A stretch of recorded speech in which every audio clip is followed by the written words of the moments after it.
Um, Melissa? Yes, what is it, Cindy? To be honest, it's actually really difficult for me to say this to you, but... You know, I don't even have enough money to support myself.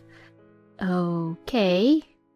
So, I'm really sorry, but can I stop with giving you the financial support?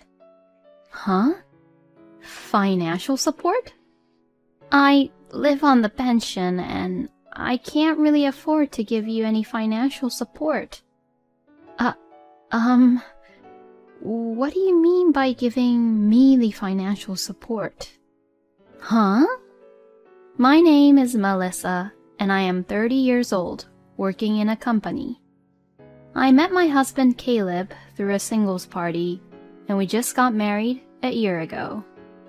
My husband is a kind and funny man, although he can get a little carried away sometimes. And the reason I decided to marry my husband is that because he is very family-oriented. I want to make sure to look after and reassure my mom. She's getting old, and I'm worried about her, you know. I want to take care of her as much as I can. When we were dating, I heard my husband talking like that about his mother, and I thought he was a wonderful person. Later, I met my mother-in-law, Cindy, for the first time to inform her about our marriage. And she was a very nice person. Oh, Melissa, thank you so much for accepting Caleb as your husband and being a wife to him. You're such a lovely and nice girl, and you're too good to be with Caleb. Even after Caleb and I got married, Cindy never changed her attitude and treated me kindly. I know it must be hard to do all the house chores while working. Melissa, you can always count on me, you know. Thank you very much, Cindy. You often hear a lot of talks on TVs and radios about issues between the wife and her mother-in-law, but there's no such problem with Cindy and I have never once been mistreated by Cindy. Rather, she takes care of me like her own real daughter. But a little while after we got married, there was something that bothered me a little. It was not about Cindy, but it was about my husband. I'm exhausted today, so let's go to my mom's and have dinner. What? Today is your turn to cook dinner, right? So, I'm saying that I'm exhausted from work and don't want to do anything, so let's go to my mom's. But won't that be a hassle for Cindy if we go so suddenly without any prior notice? Oh, it's fine. Don't worry about that. Mom must be lonely too, so it'll be nice for her too to have us over and have a lively dinner all together. Cindy had lost her husband 3 years ago, and now she lives alone in their house. Her house is a bit large for one person to live alone, and she could certainly get lonely. But isn't it too rude to just visit Cindy out of the blue without saying anything? If it were just my husband, it would be enough, but even I would be intruding Cindy. And if we were going to have dinner with Cindy, she would need to make some preparations. How can my husband even think that it's normal to think that we can go over to Cindy's without any prior notice? Even if we go, we should at least call Cindy to let her know. What? We don't really have to do that, you know. We're just going back to my parents' house. To you, it may be that, but to me, I feel like I'm intruding. We have to at least be mindful to Cindy and have manners. When I persisted, my husband said, Okay. And while looking really lazy, he picked up the phone and began to call Cindy. Mom said we could go. Are you really sure? I really hope she's not just saying that. Come on, Mom says it's okay, so why not? I think you're worrying too much, honey. There was no point in wasting any more time arguing with Caleb, so we headed to Cindy's house anyway. Oh, welcome you two. Thank you for coming all the way down here. My mother-in-law greeted us with a huge, gentle smile despite our sudden visit. Well then, hurry up and do come in. I just got it ready now, so please do enjoy it before the meal gets cold. Huh? You cooked that much? Cindy had made several dishes for us and served them to us. When I heard that you two were both coming, I got really enthusiastic, you know. See, I told you. Mom is really happy that we both came here today.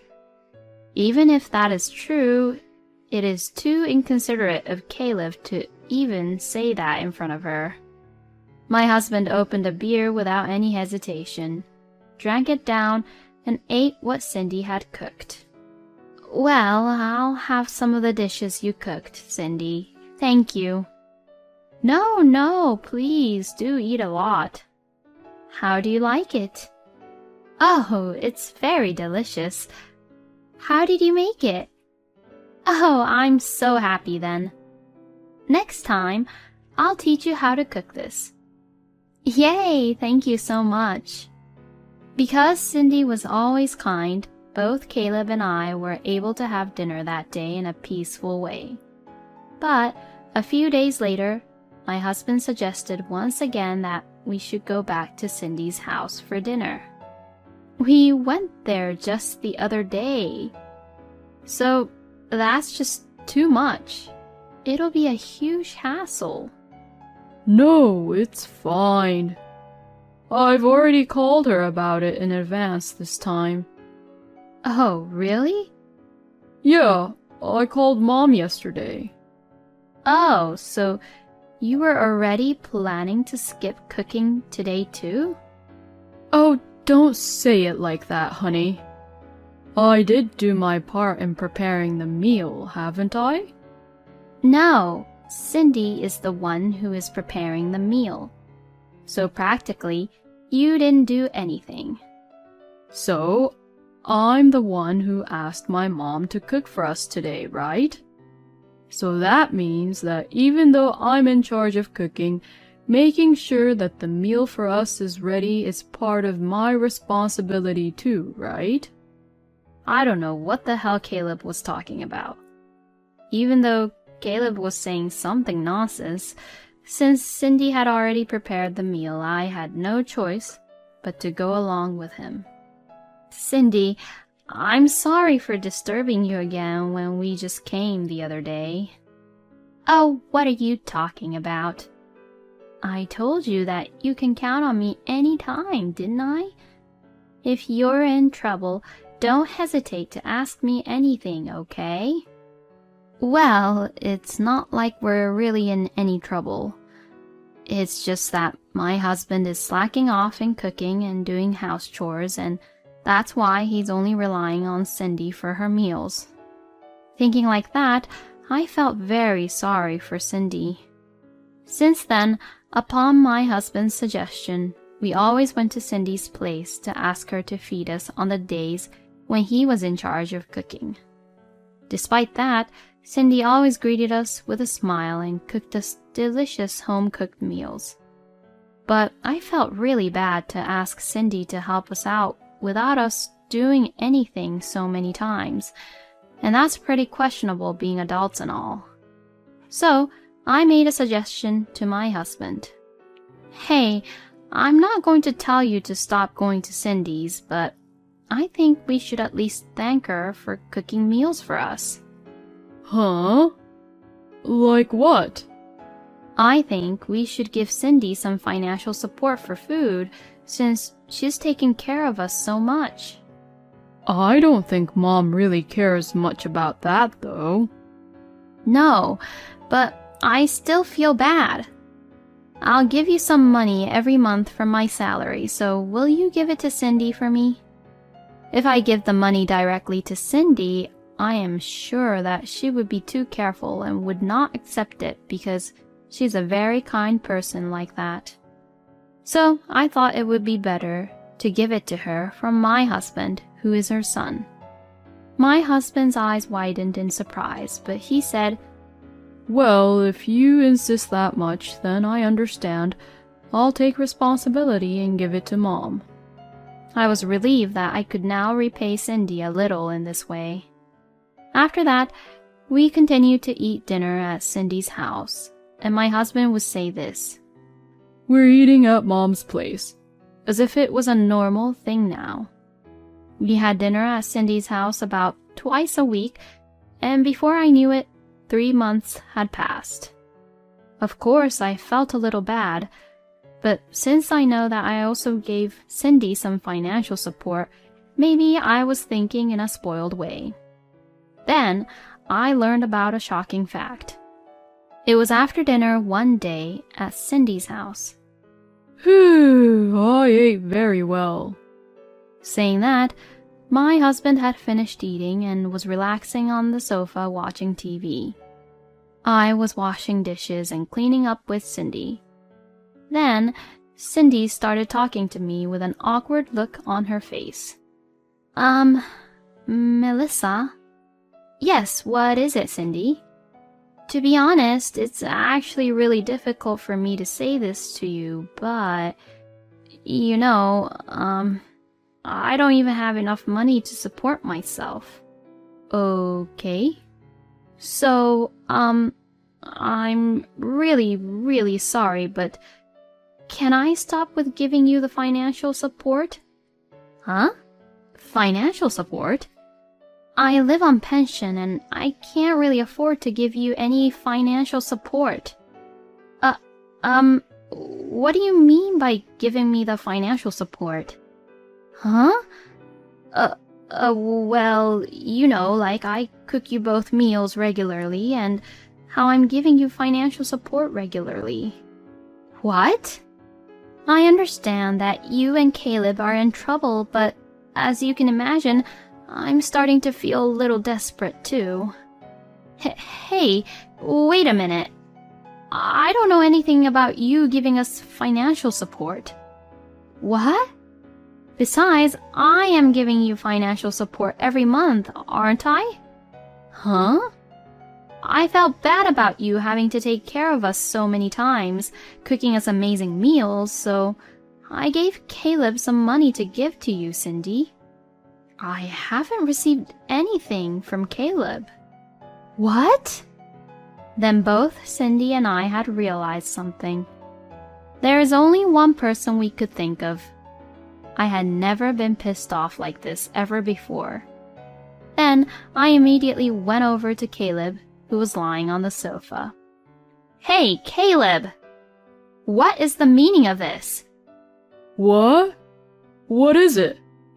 My husband seemed to be drunk and he was giggling around. What do you mean, what is it? What's wrong with you? Shouting at me like that. Did you have an argument with Mom? I grabbed my husband, who was lying down by his chest, and woke him up.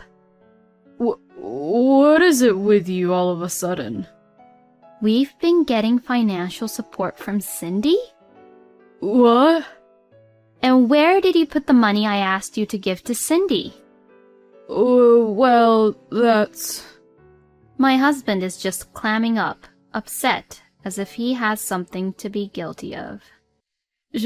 Just let go of me for now. I feel like I'm going to throw up if you shake me too much. So I let go of his chest. Will you please explain what exactly is going on? About what? Are you trying to act dumb at this point? Cindy seemed to have lost her patience, and she also began questioning Caleb.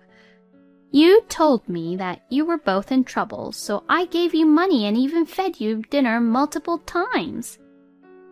Hey, what the hell? What's wrong with you? Even you're mad at me, Mom. We have every right to be mad at you. You have been deceiving Cindy and I, That's a terrible way to say that. Then, where did our money go to? Hey, let's just stop talking about this.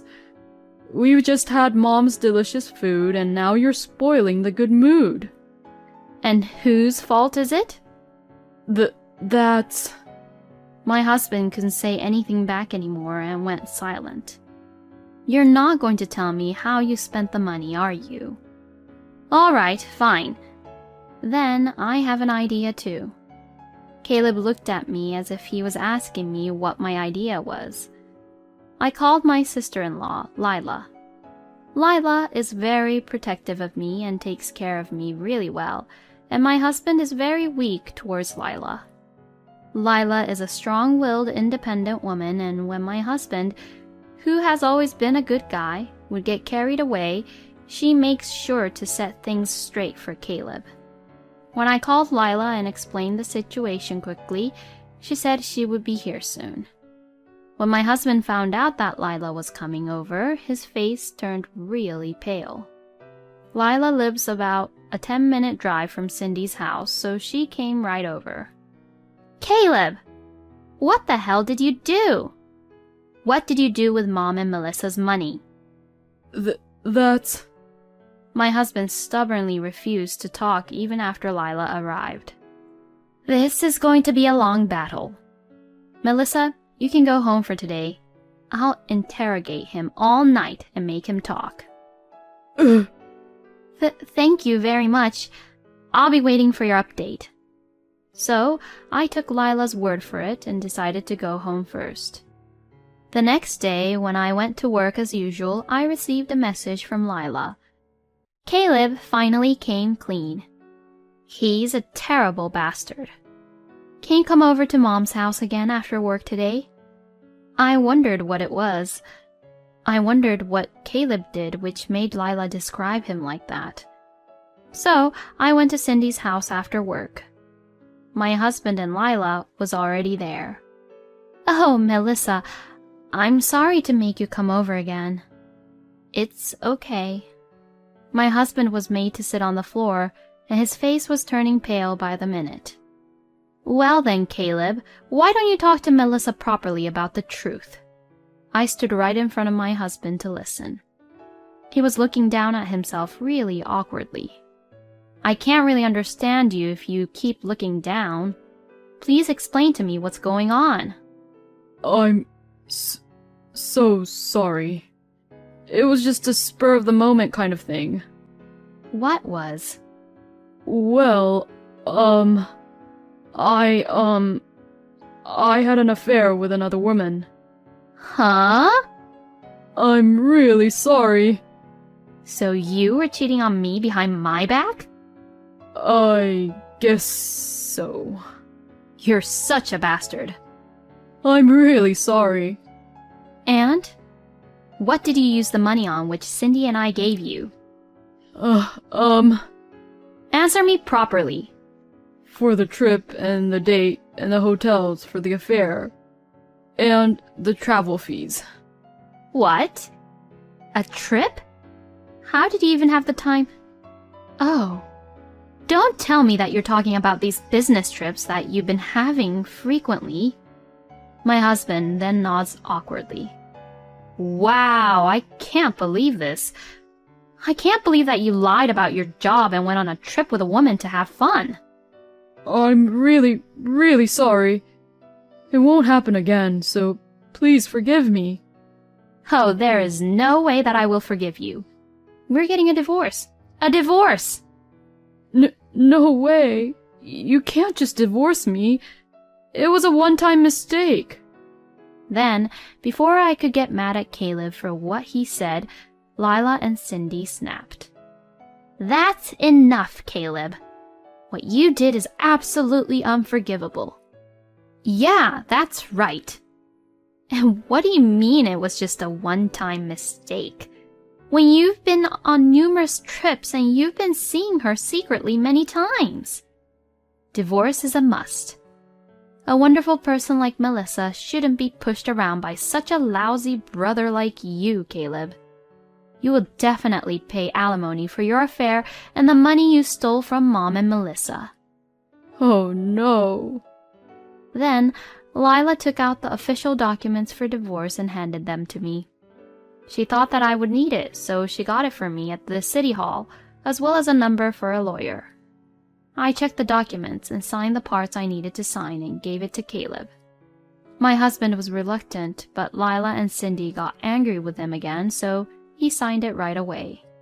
Thus, like this, my divorce from my husband was finalized. Then, through my lawyer, I demanded alimony from Caleb and his mistress. Of course, I also claimed the money I had given to Caleb. I also heard that his mistress was also married, and since her husband is also demanding alimony from Caleb, he is now in huge debt. Currently, Caleb is living at Cindy's house, and both Lila and Cindy manages Caleb's wallet, making sure that he does not waste his money and that it is always used to pay off his debts. Because of this, Caleb only gets $10 every day to go to work, and once he uses the money for his lunch and so on, he won't have any money left, so he can't even go to bars and afford any luxury, and he has no choice but to go home. Caleb deserves what he got, and it's not at all surprising that he now has to pay back the money he had used when it wasn't even his money. Caleb is just a low-life scumbag, having an affair based off on other people's money. On the other hand, I live in an apartment now and I am living comfortably on my own. By the way, I still keep in touch with Cindy and Lila, and the three of us sometimes go out to dinner together. My ex-husband is a low-life scumbag, but the only thing I'm grateful to him is for giving me the opportunity to meet Cindy and Lila. Thank you for watching until the end. Please subscribe to our channel. We hope to see you in our next video.